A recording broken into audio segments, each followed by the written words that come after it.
Elon Musk bought $1 billion worth of Tesla stock, perhaps to demonstrate his confidence in the company's future, which also solves the cryptic post last week of "You'll thank me later." The purchase of the stock led it to reach almost an all-time high yesterday and sits around $410 as of recording. But is Elon, the wartime CEO, back for good? It certainly seems that way. He's just posted this: "Daddy is very much home.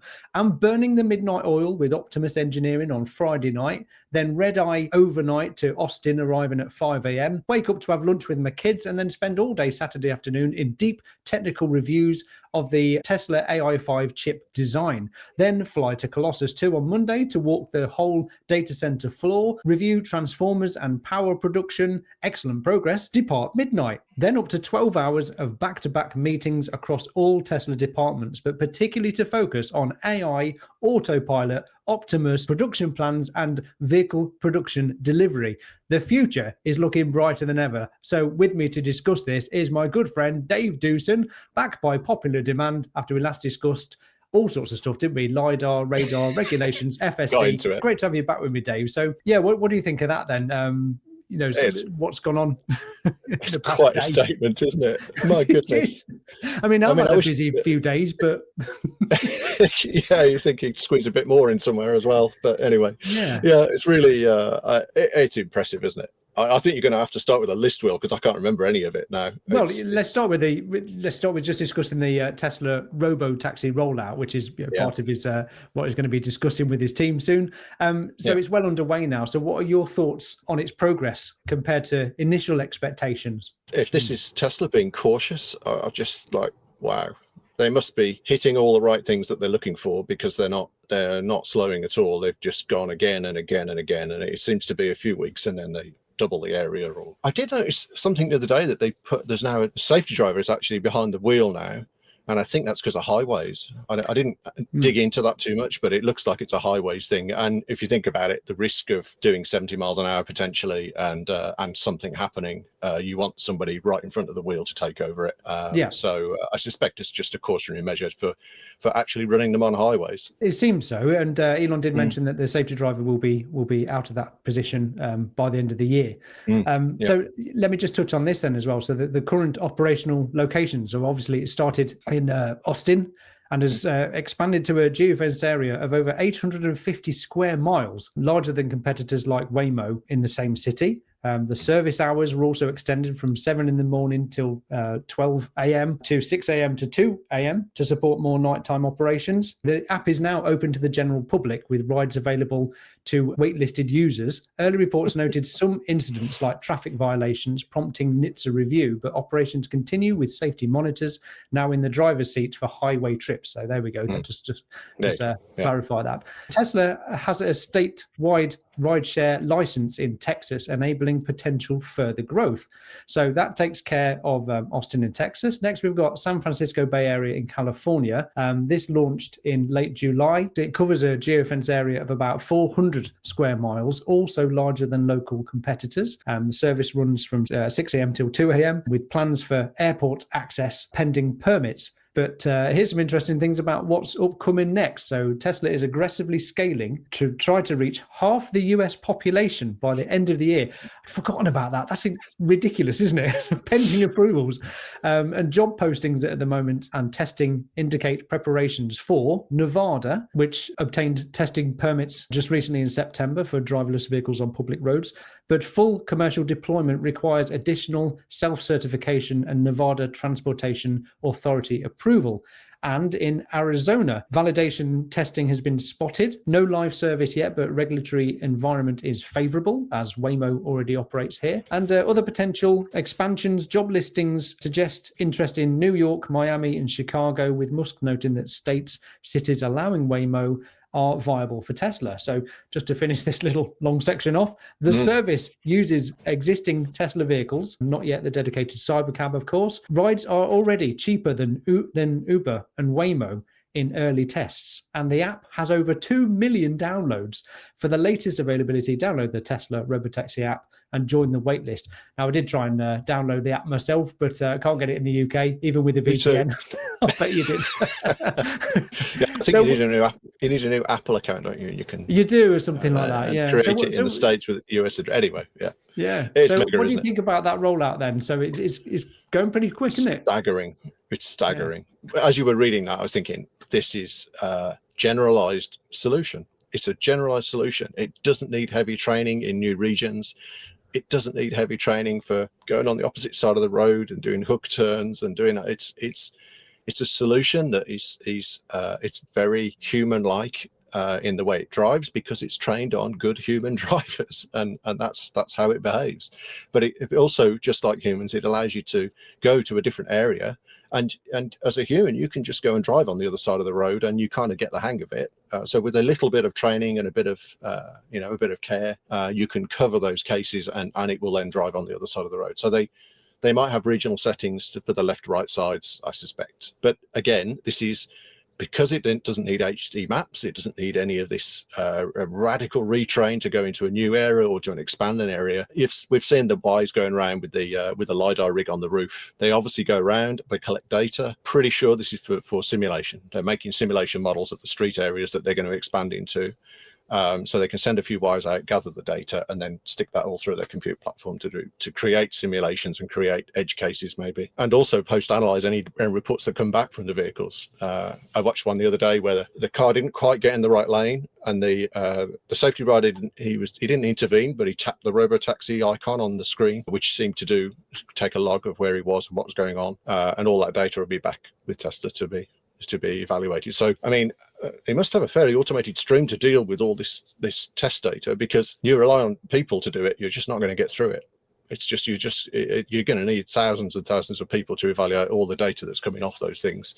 I've done it with 5 vehicles out on the road, all collecting data and validation data. And it takes you hours and hours and hours to trawl through it manually. When you get an incident, you're looking at it and you're analyzing video, and you're analyzing all the stuff from the vehicle, all the data signals from the vehicle. So they must have an automated stream to deal with it all. They have an automated stream for people that are testing FSD supervised, because I was talking to Ryan Cowan the other day, who's in Australia, who's testing. He's one of the very early testers of FSD, and I said, "Oh, how do you let Tesla know of critical interventions?" Then he said he just records a little audio clip and then sends it, but he said it's not heard by a human. It would be just analyzed and by AI. So Tesla must have an enormous system to respond to all these issues, especially as the Robotaxi network is growing just hugely, isn't it? And if they, I just want to touch on that. If they really want to get to a point by the end of the year to cover half of the population of the US, I mean, that is mind-bending, isn't it? Now, that's not obviously half of the area of America, is it? Because population density population is different, centers, isn't it? But good grief, to be available to half of the American population by the end of this year, we're in September. That is an extremely good rollout, isn't it? If we get there, these are the building blocks, aren't they? The building blocks of everything. They've got that stuff. They've got a battery solution. They've got a drivetrain solution. They've got vehicles. They can make vehicles. They can produce stuff.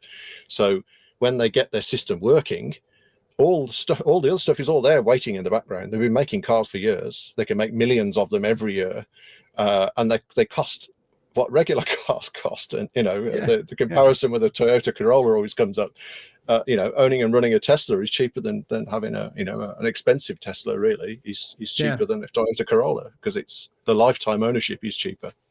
So, but all those blocks are in place, and you can just, once it works, you could just churn it out, and it's endless. As long as they don't have an issue, I can't see them struggling to get the rollout more move, because everything else is ready. Well, I did have a look at the website you recommended in Austin, which tracks the Robotaxis accidents or incidents, and so far there's just one sort of incident, isn't there? From Robotaxis. That's not too bad, is it? Really? I don't think I've looked for about a week, but it was still at one, and it was still the original incident. And I don't think there's anything else. There's literally nothing else.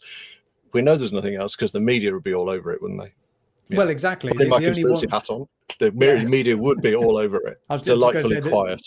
Yeah, delightfully quiet. That's the best way to put it. But of course, the video that I had to debunk last week when I saw it, because it made me so mad. It was just they were trying to attack Tesla from every angle, but particularly the Robotaxi. And of course, the only clip they had was one of the Robotaxis just getting slightly in the wrong lane. It didn't quite know where to go. There was a little problem with it. No problem at all. No critical safety issue there. No accident. No injuries. But of course, that was the only clip they could use to try and find the problem with the Robotaxis. It is. It's mad, isn't it? You go out on the road. You only got to go out on the road in the UK for 10 minutes, and you'll see 5 bad decisions from a driver, human driver. So, while we're talking about the cost of goods for a base Model Y being sort of like $30,000, something like that, and obviously the next wave we're going to see is the Cybercabs when they're produced for far cheaper for Tesla to produce at scale. And of course, it's going to be not quite using the same software as today, because of course it'll improve over time. But just can you imagine the next wave where we're just watching Cybercabs flooding the market? Part of the unboxed solution is no paint. They have body color panels, and it's not and I think plastic. It might be carbon composite or plastic, something like that. I can't remember the official name. They don't need paint.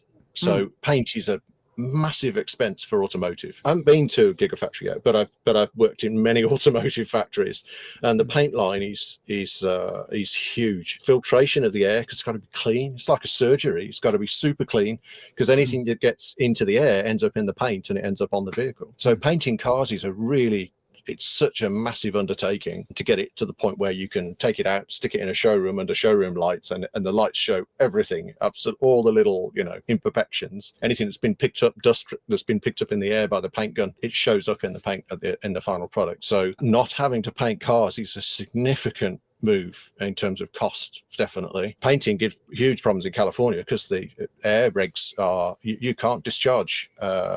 A factory, a production facility can't discharge above a certain PM level. And when you're painting cars, you're discharging PM into the air, into the atmosphere, even with filtration and everything.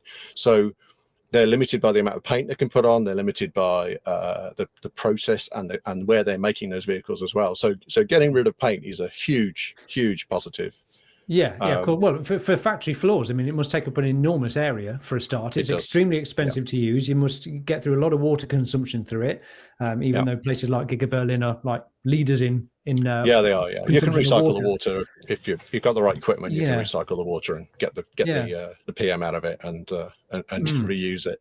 Yeah, but it certainly makes a lot more sense to develop cars in this way. This is what we were hoping the Model 2 would also be like. That's we're still waiting. Well, here's some exciting news that someone shared with me yesterday. The federal tax credit is going away in America very, very soon. So this would be the time, wouldn't it, surely, where we're going to hear about the more affordable Teslas, because they would have wanted to make the most of that tax credit. So I'm thinking we are in just days away, possibly weeks away from hearing about the more affordable Tesla. Well, they will be saving it till right now, I suppose, wouldn't they? So this all stems back to the beginning of the video, just understanding that Elon's confidence to suddenly buy 1 billion shares sort of privately and and then share that with the world. And it's really quite funny that he mentioned "you'll thank me later" on a post he did last week. I guess it's that, isn't it? I mean, he's got to be careful with what he says. With I mean, maybe he probably didn't mean that. I don't want to get him in trouble. He's quite capable of doing that on his own. So well, he is. He doesn't hold back, does he? He just gets on with it. Well, we're in agreement there. Then we think everything's looking pretty good for Tesla right now. Elon's back in business as wartime CEO. The Tesla staff are going to be overjoyed by that, because whenever I go near a Tesla showroom, the staff are quite often in the background talking about the stock, and because they're engaged with the company as much as anybody, and they get stock options. That's part of their benefit package. When the stock's down, it probably makes them a bit glum, but when the stock goes up, they love it. Well, that's great. We're a bunch of good news just here. Thanks for joining me, Dave, for this one. And let's go on to discuss UNIS regulations in the UK and the implications of whether we'll ever get FSD just here. But you'll have to click on a future video for that, and I'll put just here once it's ready. So thanks for joining me, Dave. All the best. I'm Will. This is the Tesla Jigsaw. Thank you, patrons. Thanks for watching. Bye for now.